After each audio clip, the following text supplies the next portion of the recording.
একটা হীরের আংটি, দেখতে সামান্য গয়না, কিন্তু তার মধ্যেই লুকিয়ে আছে রহস্য আর চাতুরী। আজকের গল্পে আসছে আমাদের প্রিয় চরিত্র বিরূপাক্ষ। তার মজার চালাকি আর তীক্ষ্ণ বুদ্ধির কাছে জটিল রহস্য হয় সহজ।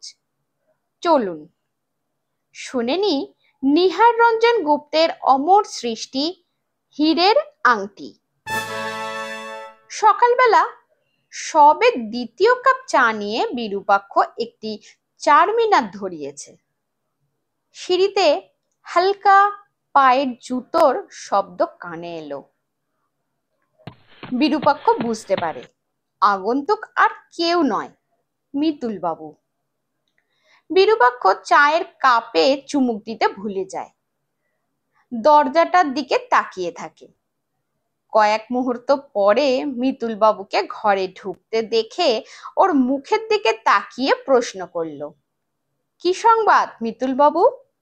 আজ তো বুধবার, তোমার স্কুল নেই? মিতুল সামনের সোফাটায় বসতে বসতে বললে, স্কুলে আজ আর যাওয়া হলো না বীরু কাকু। কেন?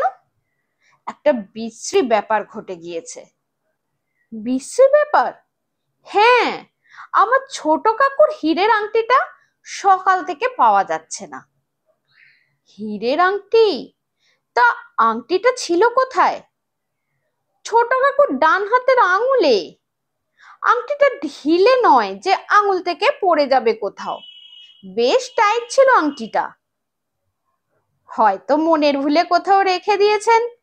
না, তবে তোমার কি মনে হয় কেউ সরিয়েছে আংটিটা? বাড়িতে একটা নতুন চাকর এসেছে, মনে হচ্ছে এ তারই কাজ। আমি হলফ করে বলতে পারি এ ঠিক কেষ্টার কাজ। কতদিন আছে চাকরটা তোমাদের বাড়িতে? তা প্রায় মাস 6। এর আগে কখনো কিছু হারিয়েছে ও আসার পর? না, তাছাড়া ও কিছু কুড়িয়ে পেলে তখনই দিয়ে দেয়।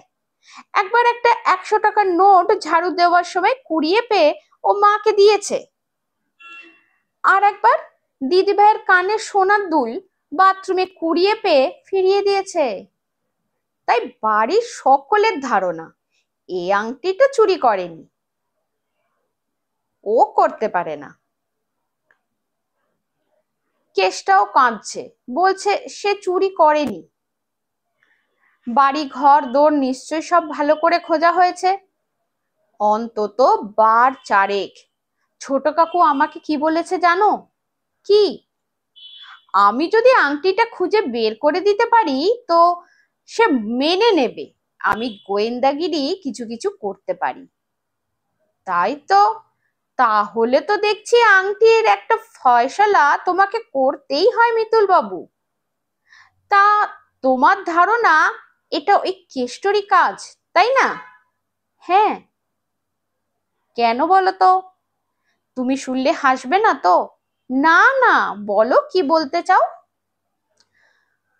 ছোট কাকু ভীষণ ভীতু, ভূতে ভয় তার খুব। তাই সে একা শুতে পারে না 3 তলার ঘরে। মা তাই কেষ্টাকে ছোট কাকুর ঘরে শুতে বলেছিল। কেষ্টা এখানে আসা অব্দি ওখানেই শোয়। তাছাড়া ছোট কাকুর সব কাজ ওই কেষ্টাই করে। কেষ্টা না হলে তার এক দণ্ড চলে না। কেষ্টা ছোট কাকুর কাছে থাকে, রাত্রে ওই ঘরেই শোয়। হয়তো কাল রাত্রে কোনো সময় কায়দা করে ছোট কাকুর আঙুল থেকে আংটিটা খুলে নিয়ে সরিয়ে ফেলেছে। কিন্তু আংটিটা তোমার কাকুর আঙুলে বলছো বেশ টাইট হয়ে বসেছিল। হ্যাঁ, তবে খোলার সময় জানতে পারলো না। তবে কি? তবে তোমার কাকুর বিছানার চাদর আর বালিশের ওয়ারগুলো ভালো করে দেখো তো, কোনো কিছু দাগ টাগ আছে কিনা। কিসের দাগ? দেখোই না কোনো কিছু দাগ টাগ আছে কিনা। আর একটা কাজ তোমাকে করতে হবে, কেষ্টার বিছানাপত্র আর সুটকেস তো তাও দেখা হয়েছে, তাকে সার্চ করাও হয়েছে। ভালো কথা। তোমার কাকুর হাতে কাল রাত্রে আংটিটা ছিল কিনা কেউ দেখেছে? মা দেখেছে। রাত্রে টেবিলে বসে খাবার সময়ও আঙুলে ছিল আংটিটা। দিদি ভাইও দেখেছে ছিল। আচ্ছা, তোমার কাকুর ঘরের জিনিসপত্র কি আছে? কাকুর পড়ার টেবিল, একটা চেয়ার, বই খাতাপত্র, আর একটা ছোট আলমারি জামা কাপড় রাখার জন্য। আর কিছু নেই? কোনো মূর্তি বা ফুলদানি? মূর্তি নেই, হ্যাঁ তবে ফুলদানি আছে। কাকুর খুব ফুলের শখ। রোজ রাত্রে বাজার থেকে টাটকা ফুল নিয়ে আসে। সারা রাত্রি আর পরের দিন রাত্রি পর্যন্ত সেই ফুল থাকে। কাকুই ফুলদানির ফুল বদলায়। তাহলে কালকের ফুল আজ এখনো আছে? আছে। একটা কথা জানো, কেষ্টা আজ সকালে বাড়ির বাইরে গিয়েছিল কি না? ভোরবেলা উঠে কাকু তার আঙুলে আংটি না দেখে চেঁচামেচি শুরু করে। কেষ্টা তখনও ওই ঘরের মেঝেতে ঘুমিয়ে নাক ডাকছিল। তাহলে বাড়ির বাইরে যায়নি? না।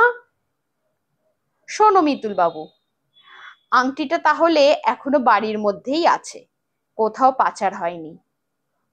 কিন্তু যাও, ভালো করে ওই ঘরে গিয়েই খুঁজে দেখো, না পেলে আমাকে জানিও। আর কেষ্টাকে বেরোতে দিও না। মিতুল বাবু ঘন্টা দুয়েকের মধ্যে ফিরে এলো, মুখে হাসি। কি খবর মিতুল বাবু? বিরূপাক্ষ শুধায়। সংবাদ শুভ নিশ্চয়? হ্যাঁ, আংটি পাওয়া গিয়েছে।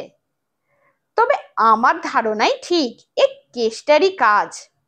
কেষ্টা স্বীকার করেছে কিছু? না, আগের মতোই কাঁদছে আর বলছে সে কিচ্ছু জানে না।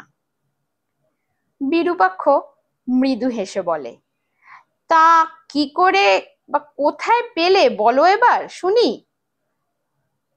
প্রথমেই গিয়ে আমার কাকুর বিছানার চাদর আর বালিশের ওয়ার পরীক্ষা করি। আগের দিন চাদরটা মা বদলে গিয়েছিল। চাদরে তেলের দাগ দেখলাম সামান্য। তারপর গন্ধ শুকে দেখলাম কটলিভার তেলের গন্ধ। কটলিভার তেল? হ্যাঁ, কাকু তো রোজ খায় সকালে উঠে। তার ধারণা ওতে শরীর সুস্থ থাকে। ছুটে গেলাম কাকুর কাছে, শুধালাম, কাকু আজ কড লিভার অয়েল খেয়েছো? কাকু তো চোটেই লাল, বলে ইয়ার কি হচ্ছে ইডিয়েট কোথাকার।